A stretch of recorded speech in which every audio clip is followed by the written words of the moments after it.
Добрый вечер, дорогие телезрители.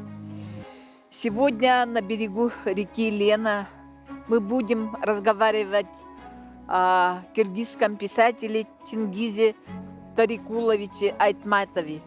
За каждым событием реальные истории и человеческие судьбы, возможно, даже судьбы народов. Так и случилось с именем Чингиза Тарикуловича Айтматова связан феноменальный успех нашего театра в 1980-90-х годах прошлого столетия, а ныне успех якутского кино. Об этом мы сегодня хотим рассказать, связывая с именем Чингиза Тарикуловича Айтматова. Сегодня в нашей передаче будут участвовать писатель, лауреат международных и российских литературных премий Анатолий Слепцов, народный писатель Якутии, член Высшего творческого совета Союза писателей России Николай Алексеевич Лугинов, народный писатель Якутии, писатель-документалист, лауреат Государственной премии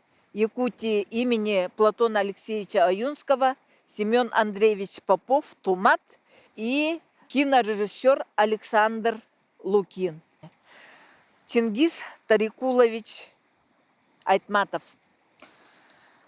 Николай Алексеевич, вы в 80-х годах написали драму «Боросты» о нашем Максиме Кировиче Амосове. Имя его тоже связано с отцом Чингиза Айтматова, Тарикулом Айтматовым. Долгое время я, исследуя судьбы людей, пришел к выводу, что выдающиеся люди, как бы их судьбы подготавливается заранее до событий, в судьбах их предков, реальные события, которые предстоят.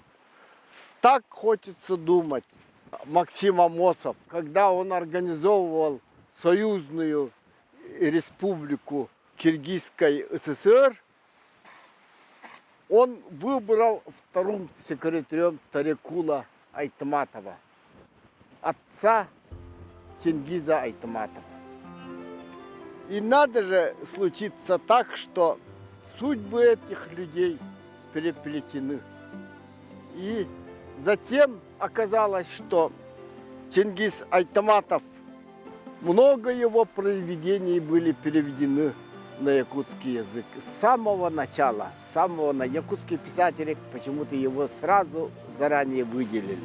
Семен Андреевич, вы книгачей, какого мнения? У него есть очень хороший рассказ «Верблюжий глаз». Я читал на русском языке, но больше я обрадовался от якутского перевода.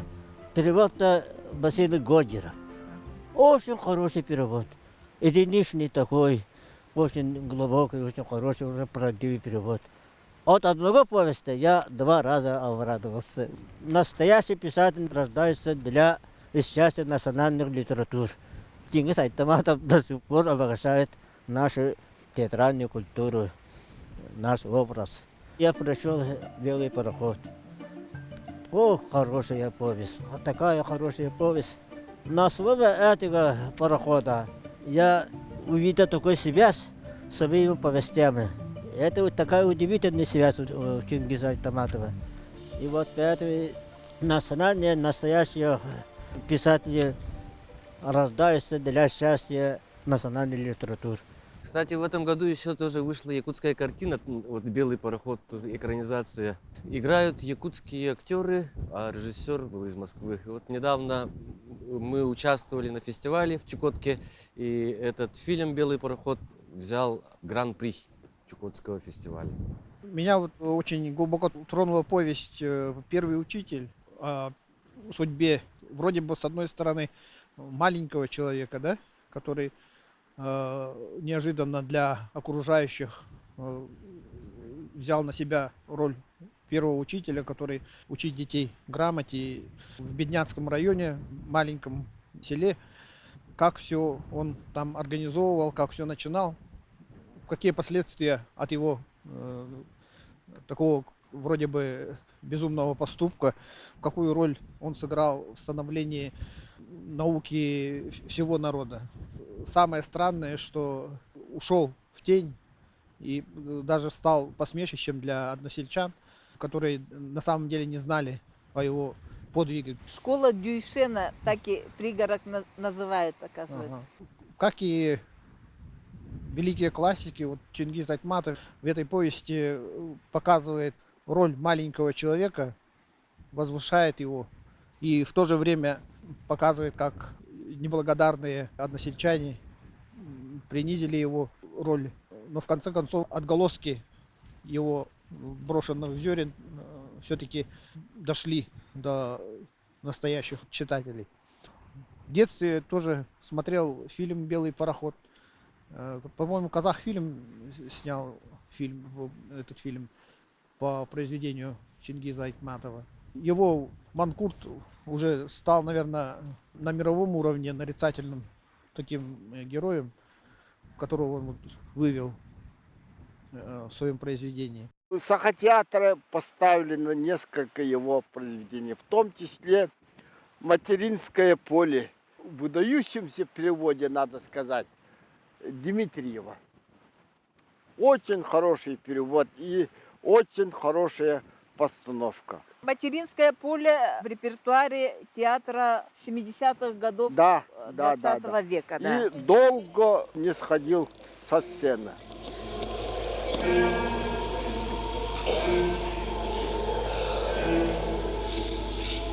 Boğum, sıtabar, kinades. Egipten çugas bağayla neleskinen hasta.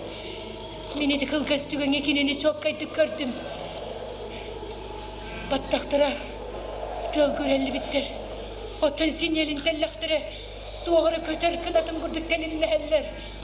Otan sıraya harap ollağına, verir dağını korkutara homoyara. Андрей Савич Борисов почти четверть века был министром культуры и духовного развития нашей республики. Да. Он театральный режиссер и дипломной работой почему-то выбрал «Пёгий пёс, бегущий краем моря», повесть Чингиза Айтматова. Андрей Савич рассказал то, что он нашел эту повесть совершенно случайно, вот в аэропорту, когда была задержка у него авиарейса, он купил журнал, и в этом журнале была напечатана повесть Чингиза Айтматова. И в полете, рядом с облаками, он прочитал эту повесть и решил поставить театральную постановку. А он был студентом ГИТИСа. ГИТИСа. Ага. Спектакль просто изумительный. Я посмотрел его по окончанию первого курса, это где-то в 2001 году в городе Якутске. Это было первое посещение вообще театра. И мир театра мне открылся этой постановкой. Это было просто для меня открытие. Изумительная история. Она еще вот как очень была близка к нашей теме, к северной теме. Постановка Андрея Савича вместе с Сотниковым Геннадием, это просто вот это художественные вот эти их решения. Это лодка, которая ломает пятую стену и прям врывается в зрительный зал. Я, если честно, я пустил там до слезы. Спектакль и сейчас идет. Сейчас уже другие артисты в ролях. Это визитная карточка Саха-академического театра. Вся интеллигенция якутская была поражена этой постановкой. Сценическое решение. И вообще все было необычно. И зритель был потрясен.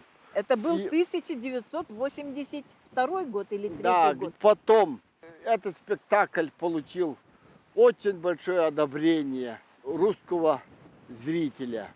Впервые этот спектакль увидел Александр Минкин. Он приехал, посмотрел дипломный спектакль выпускника ГИТИСа Андрея Борисова. И этот спектакль его очень впечатлил и выдвинул его на первый фестиваль. И вот отсюда началось уже триумфальное шествие якутского театра.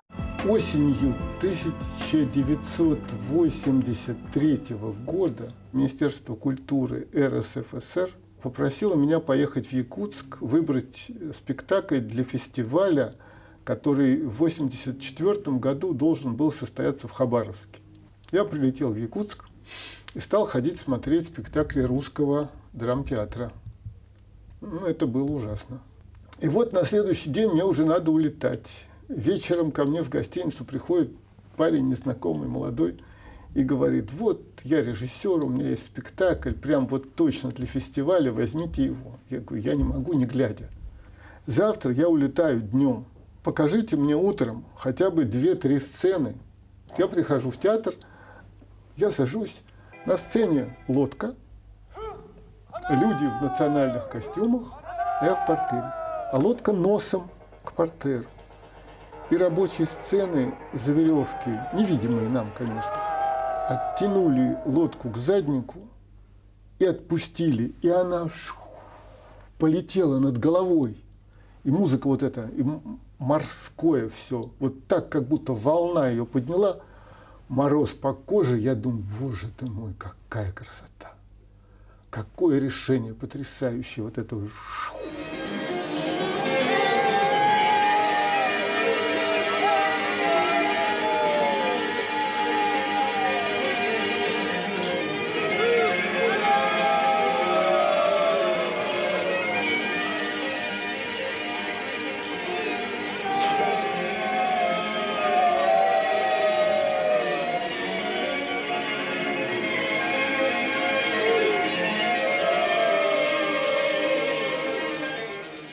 Пару сцен показали они с танцующими девушками, которые танцуют на берегу, ожидая возвращения мужчин.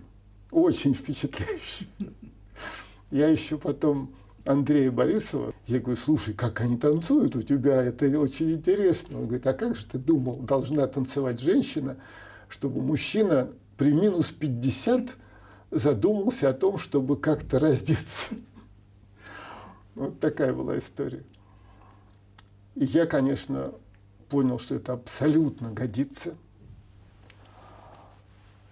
Улетел в Москву, пришел в министерство, пришел к этой даме, замминистра, и говорю: выбрал, да, вот будет «Желанный голубой мой берег». И вот, пожалуйста, спектакль в Хабаровске прошел. Первое место за режиссуру, первое место за сценографию, главный приз за актерские работы. Ну, просто он сгреб все призы. Все первые места забрал. А потом премьера в Москве. И надо же, случайность очень много определяет. Профессор Георгий Куницын, который родом из Киренска, он очень всех нас любил, поддерживал. И он свел Андрея Борисова с Чингизом Айтматовым как раз день премьеры. И Айтматов сразу с ним пошел на премьеру спектакля и был поражен. Я, честно говоря, не ожидал такого спектакля.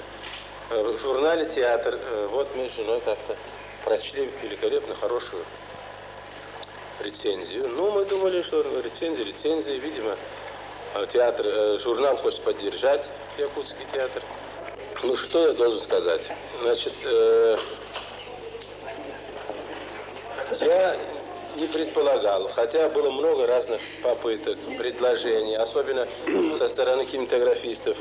Польские, турецкие кинематографисты, вот зарубежные как-то пытаются все время, настаивают, предлагают сделать такой фильм. Я не уверен в том, что интересная картина может получиться вот на основе той истории, которая есть. Не потому, что эта история недостойна экрана, а потому, что она сама по себе внутри несет свой заряд. Это статичная вещь, это лодка, это четверо, это застывшее море. Опыт говорит о том, что такие вещи чрезвычайно трудно инсценировать, чрезвычайно трудно экранизировать. Это подарок судьбы, я считаю. Я никогда не ожидал, что в Якутском театре вот имени Оюнского может быть такая сильная театральная, так сказать, страсть и культура. Я единственный спектакль вот видел в данном случае. Ну, я могу судить, что, значит, зрелость, театрального мастерства, да, на достаточно высоком уровне находится. С чем я вас и поздравляю. Театров много, великих и малых, исполнителей тоже много. Ставится масса спектаклей, масса пьес. Но у каждого спектакля, у каждой пьесы, я думаю, должны быть свои достоинства и должны быть свои зрители. Несомненно, есть достоинства, несомненно, есть черты мастерства высокого в данном спектакле. Это я отношу и к режиссеру-постановщику Андрею Савичу. Где-то он здесь? Да. Молодой. Мне кажется, значит, если все будет в порядке, в том смысле, человек должен успех тоже переносить так, как надо переносить беду. Вот.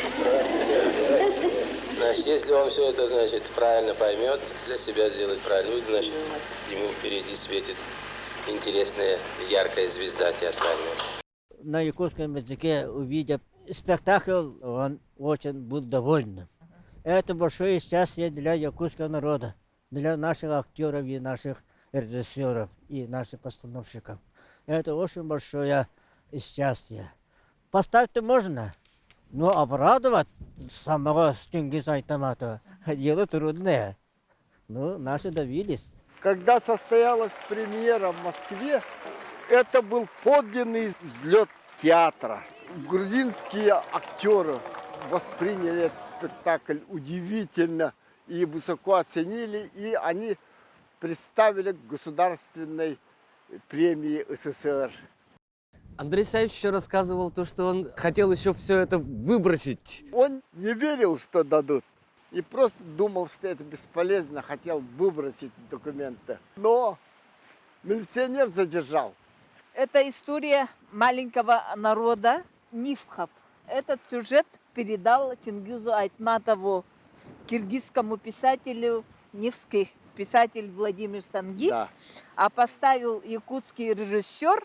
Сценографию сделал русский художник Геннадий Сотников, а на государственную премию СССР этот спектакль представили грузинский театр. Верико Анджипаридзе была в восторге.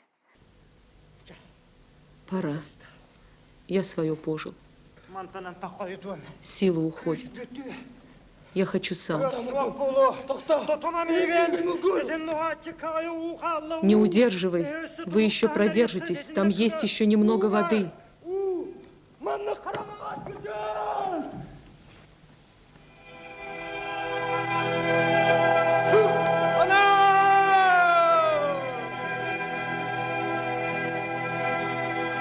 Спасибо вам за такое большое наслаждение, вернее, впечатление — это не то слово, вы понимаете, впечатление. Я имею очень много всяких впечатлений от театров разных, но это не то, это входит в кровь как-то, понимаете? Вот в этом большое искусство вашего театра. Началось триумфальное шествие якутского театра по всему Советскому Союзу и за рубежом. А затем по миру. Особенно Латинская Америка вообще на ура восприняла.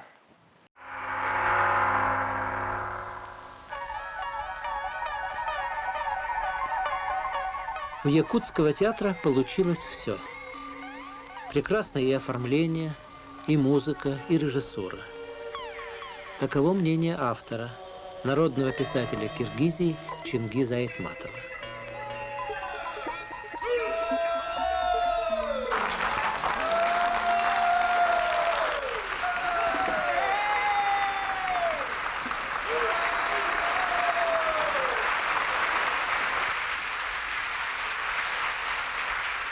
Московские критики еще размышляли о своеобразии режиссерских трактовок, актерском мастерстве, а их уже снова и властно, и строго манила желанная сердцу дорога.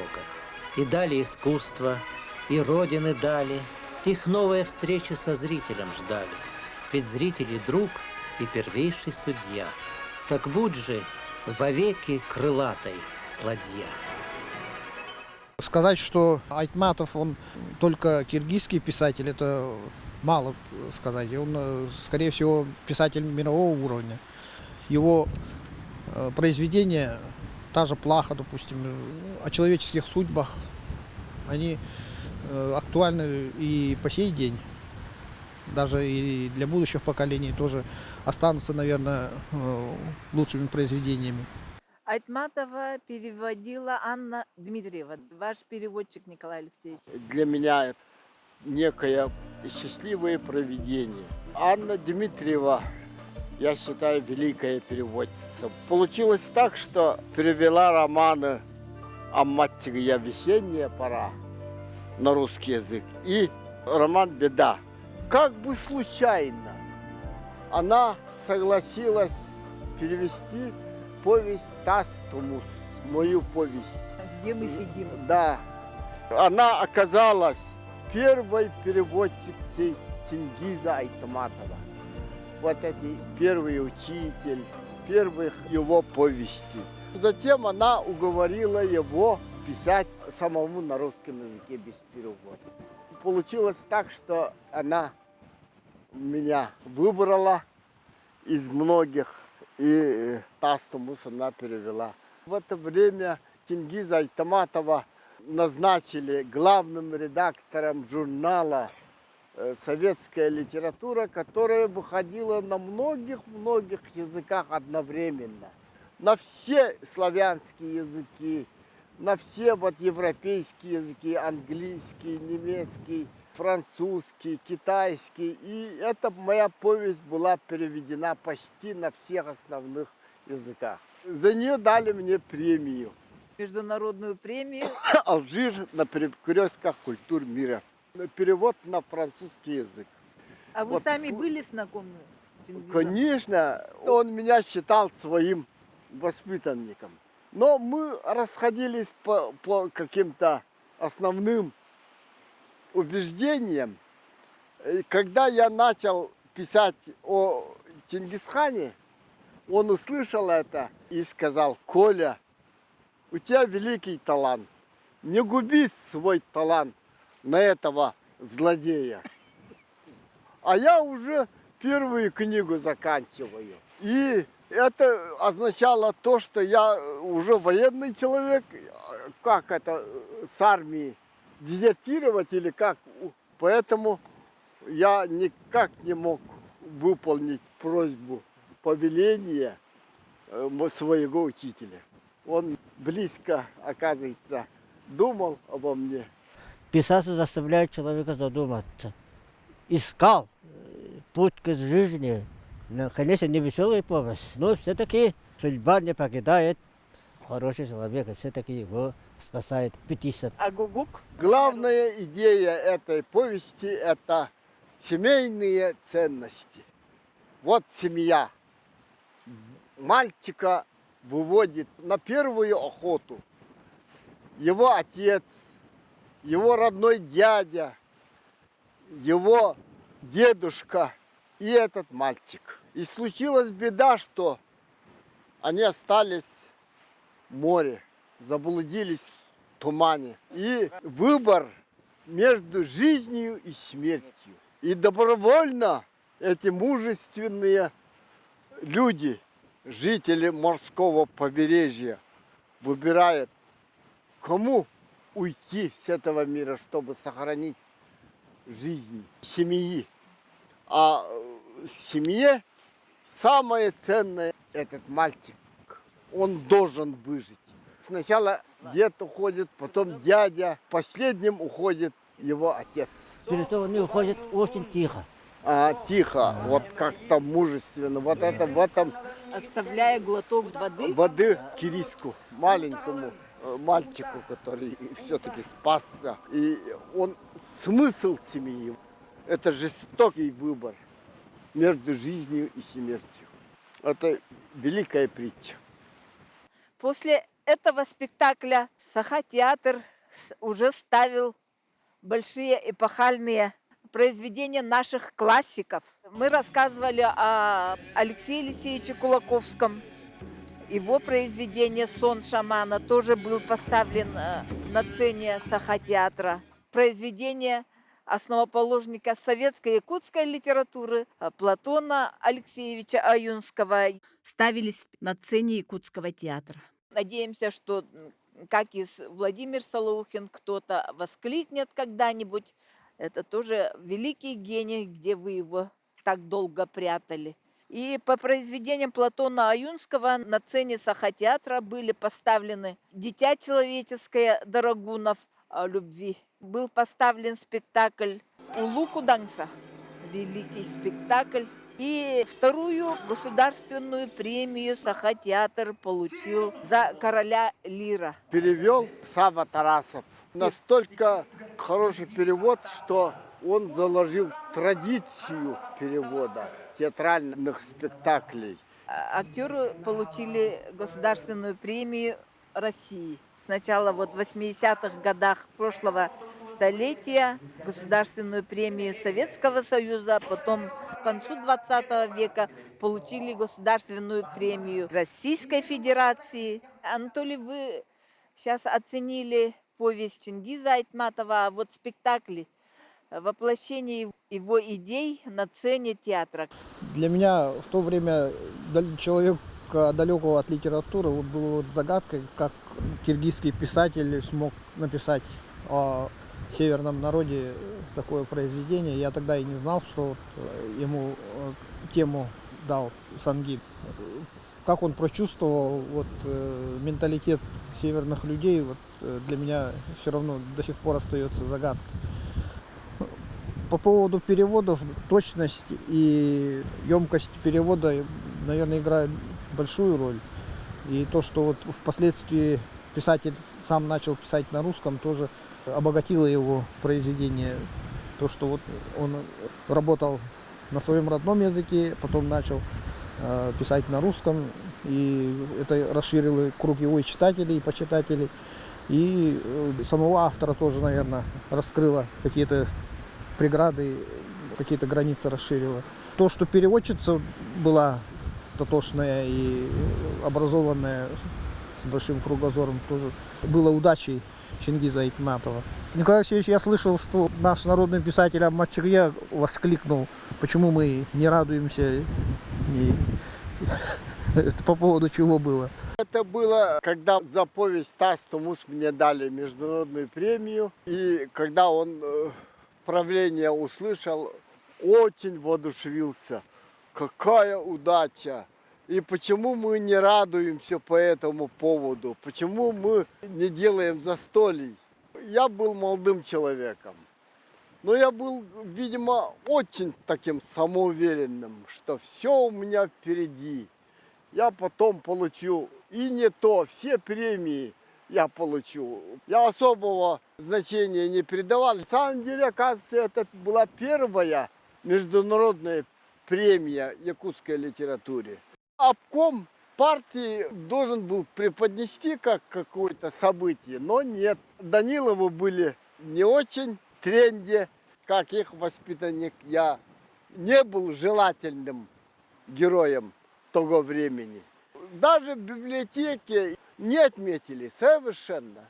Получил и получил. Политические предпочтения играли большую роль. Да, действительно, Анна Дмитриевна была выдающимся переводчиком. Она не только эту повесть перевела, но она меня научила, как относиться к творчеству, как работать, какие предпочтения давать. Казалось бы, мелкие подробности, которые делают литературу литературой. Какая-то подлинность, она ощущала и понимала. И она научила меня этому пониманию. И поэтому мне очень повезло. И ведь как она была связана с нашим Аммат Чирья, переводя его романы, она была подготовлена, с другой стороны, якутскому повествовательной слову. Но, с другой стороны, она была переводчиком самого Чингиза Айтматова. И, конечно, она меня свела с Чингизом Айтматовым, и эта повесть получила известность, потому что вот была опубликована в журнале «Иностранная литература». Вначале она была в «Дружбе народов», а потом «Иностранная литература». А здесь не хотели Хотугусулусе печатать, потому что говорили, это же повесть о пьяницах. А правила были такие, что обязательно произведение, которое печатается в центральных журналах, должно быть сначала пройти в оригинале на якутском языке. Да, мои герои любили это дело, но все-таки многие в этом даже не усмотрели настоящую литературу. Как все это связано, да? Сегодня мы сидим на лоне Тастумуса. Вот эту повесть «Тастумус», которую написал Николай Логунов, перевела Анна Дмитриева, и эта повесть получила премию международную, и эта повесть легла в основу фильма Борисовой в 19 году «Надо мною солнце не садится». Этот фильм удостоен был тоже больших многих тоже премий. Это есть один из феноменов якутского кино. На чем он основывается, якутское кино, давайте мы сейчас поговорим об этом. Начиная с 2007 года начал кино снимать, открывая путь молодым, режиссер театральный Андрей Борисов. Он взялся за фильм «По велению Чингисхана». Саша, ты там работал же, да? Я работал вторым режиссером. Был ассистентом режиссера Андрея Савича на проекте «По велению Чингисхана» по роману Николая Алексеевича Логунова «По велению Чингисхана». Кино – это симбиоз многих искусств. И одним из самых главных, конечно же, это является театр. Якутский кинематограф, на мой взгляд, он родился из театра. Уже в 90-е годы якутские молодые кинематографисты, любители сразу же начали экранизировать успешные постановки якутских театров, Нюрбинский театр, Сахакадемический театр. Ну и, конечно же, апогеем это является вот картина Андрея Савича Борисова, это «По велению Чингисхана». Сперва на якутской сцене Сахакадемического театра был поставлен спектакль «По велению Чингисхана». Он имел ошеломительный успех у зрителей якутских, не только у якутского зрителя, но и у российского, международного зрителя. И, конечно же, вытекло в то, что этот спектакль был экранизирован. Мы снимали этот фильм в Туве, Бурятия, Монголия. Пока еще фильм не вышел, он уже сделал свою миссию. Когда были съемки, я почувствовал вот это сплочение и вот это единение народов. Это, конечно, было очень такое прекрасное явление. Якутское кино и якутский театр очень тесно связаны. В якутском кино очень много экранизаций, именно вот театральных постановок. Ну и, конечно же, это актеры, якутские актеры, которые привносят форму, да, язык, который был найден вот в театре, привносят вот в язык кино, якутского кинематографа. Большинство кинорежиссеров якутского кино, они в основном работали 2005-2007 годы в этом проекте. И это дало импульс Конечно, молодым это... режиссерам. Да? Некоторые были студентами тогда. Мне было тогда 21 год, Ну когда вот. вот я Да работал. Я только приехал с учебы из Санкт-Петербурга, и сразу же меня назначили ассистентом великому режиссеру Андрею Савичу Борисову. Я был совсем молодой. Первая моя вот такая большая работа в якутском кинематографе. И, конечно же, благодаря этой картине были открыты очень много путей, дверей. Ну, начало вот расти якутское кино после этого фильма «Тайны Чингисхана». Были Молодые открыты поверили пути. в свои силы. И еще в этой картине работала Ирина Энгельс. Ее роль в Вклад. становлении якутского кино огромна. Сейчас она устраивает фестивали якутского кино по всему миру. Не только поверили, но и было вот поднятие вот этого качества вообще кинематографа. Если мы до этого снимали вот на каких-то любительских видеокамерах, благодаря этому проекту Якутия купила наимощнейшие вот, передовые технологии, камеры, арифлекс, которые вот снимаются голливудские фильмы. Была приобретена мощнейшая студийная аппаратура, цветовые прожекторы. До сих пор мы пользуемся этой аппаратурой, и до сих пор вот якутский кинематограф стал наравне по качеству с мировым кинематографом. Язык, стиль, вот содержание, это, конечно, актеры якутского театра, Это все которые равно- все там тоже участвуют Все в этом участвовали. проекте. Да. Но я еще раз повторюсь, все равно вот этот язык, который был найден в театре, вот он привносится и в якутский кинематограф. Все равно мы молодые режиссеры, которые вот сейчас снимают и получают большие награды, они были взрослены в этом театре, в якутском театре. Основа якутского театра, его исток – это якутская литература. Основа и литературы, и всей вообще жизни. Вот она природа, вот она матушка Лена, на берегу которого мы сидим. Кстати, здесь был и Тимофей Сметанин, не только наши классики. Это удивительное место, это пересечение многих судеб, которые делали якутскую литературу, якутскую культуру, якутскую духовность. Это место сокровенное. Мы сегодня поговорили о Чингизе Тарикуловиче Айтматове, о его произведениях. Потом разговор перешел на тему о величии нашего якутского театра и как он стал выдающимся театром Советского Союза, России. Это благодаря произведению Чингиза Тарикуловича Айтматова «Пёгий пёс, бегущий краем моря». Сюжет он услышал от Владимира Санги. Это история маленького народа Нивки. Этот спектакль у нас называется «Желанный голубой берег мой». Посмотрев этот спектакль, как воспринял Чингиз Айтматов, он сказал: если вы переживете этот успех как беду, то ваша звезда будет гореть долго. Так и случилось.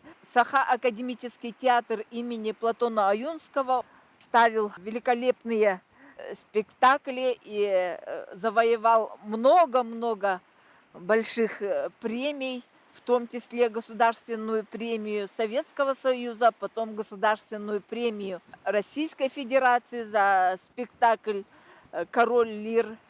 В 2000-х годах Андрей Савич Борисов, театральный режиссер, начал снимать эпохальный фильм по роману Николая Лугунова «По велению Чингисхана». В этом фильме, в этом проекте снимались актеры театров нашей республики и 7 республик Российской Федерации. Это был очень большой проект.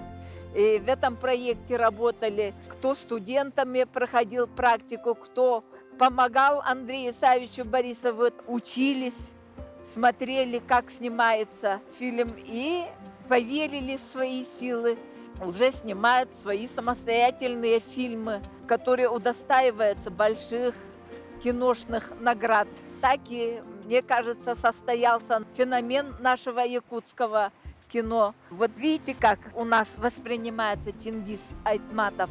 Это наша история. На этом мы заканчиваем беседу о Чингизе Тарикуловиче Айтматове.